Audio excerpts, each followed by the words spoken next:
Some people have a clear path in front of them. Some people can make decisions easily. Some don't decide at all.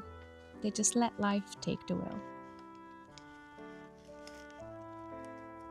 Then there are the overthinkers. The ones unable to make the smallest decisions. Well, I'm the latter.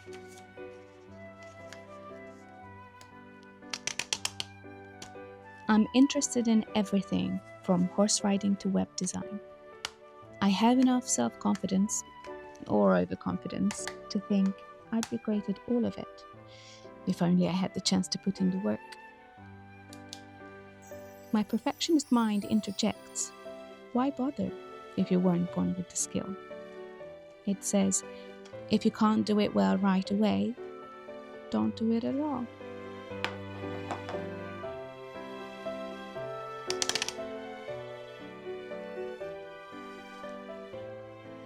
As a kid, I was the definition of multi-passionate. I jumped on every club, baton twirling, aerobics, folk dancing, acting. And I wasn't just participating, I was winning. First and second places in poem reciting, cold reading, and history contests were my normal. I was awarded exceptional student athlete in my town as I was balancing competitive swimming with top grades. I felt invincible. About competitive swimming, though, I have about 20 medals to prove I was pretty average. But everything else?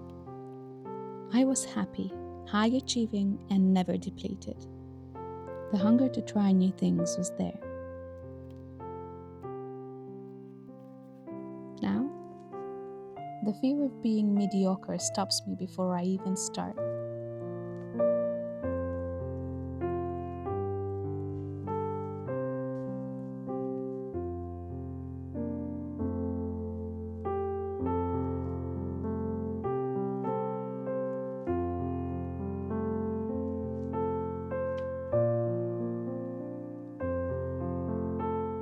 Once I put all my eggs in one basket, acting.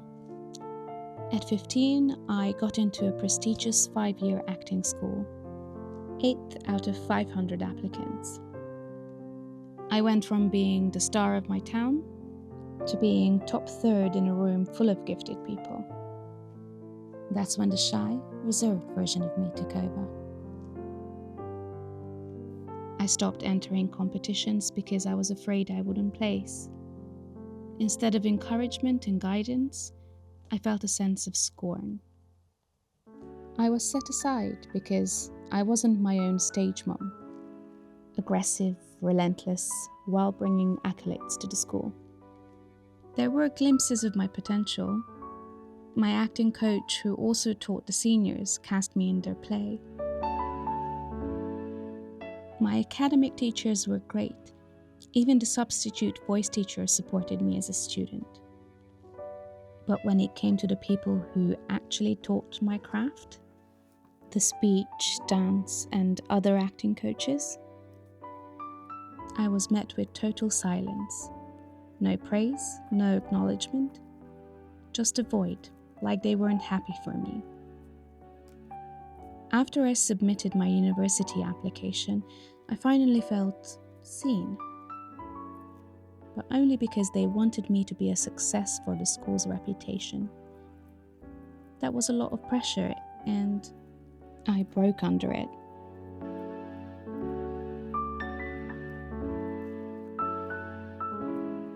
"13 years ago, I made it through the first round of uni auditions.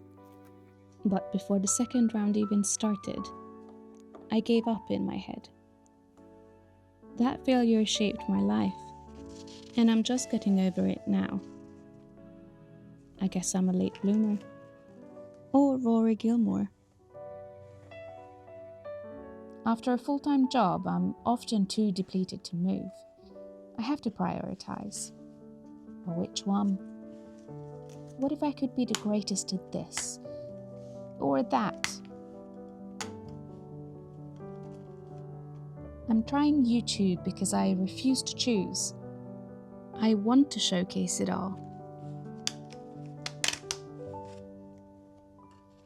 They say, a jack of all trades is a master of none. But the full version is, a jack of all trades is a master of none, but oftentimes better than a master of one.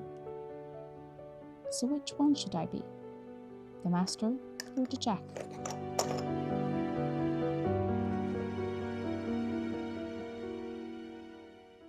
My heart says the latter.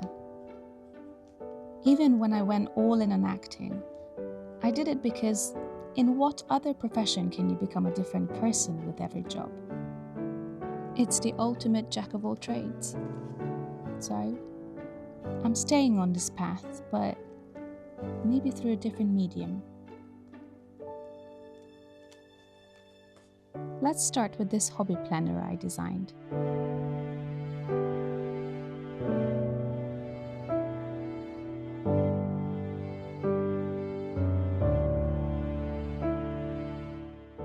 I don't block out certain hours.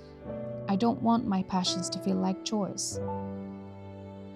I want to be ready when inspiration hits, so I just track the time I spend.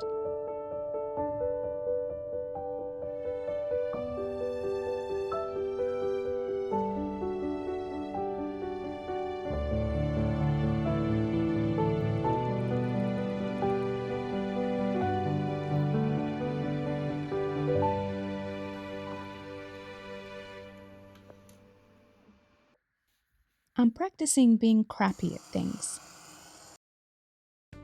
Here's a half-finished wallet I abandoned. There's also a book I wrote one page off and then hit pause. I refuse to feel pressured.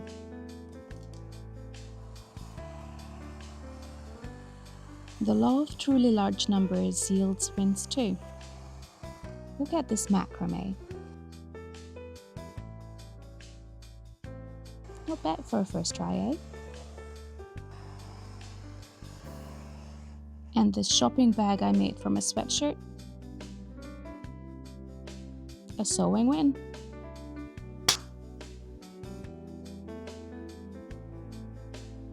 Embroidery?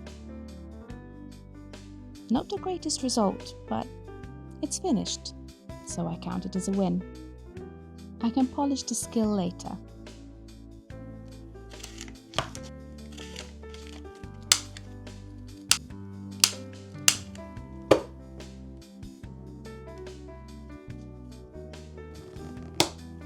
I'm reframing it like this. I'm not failing. I'm just clearing the misses out of the way.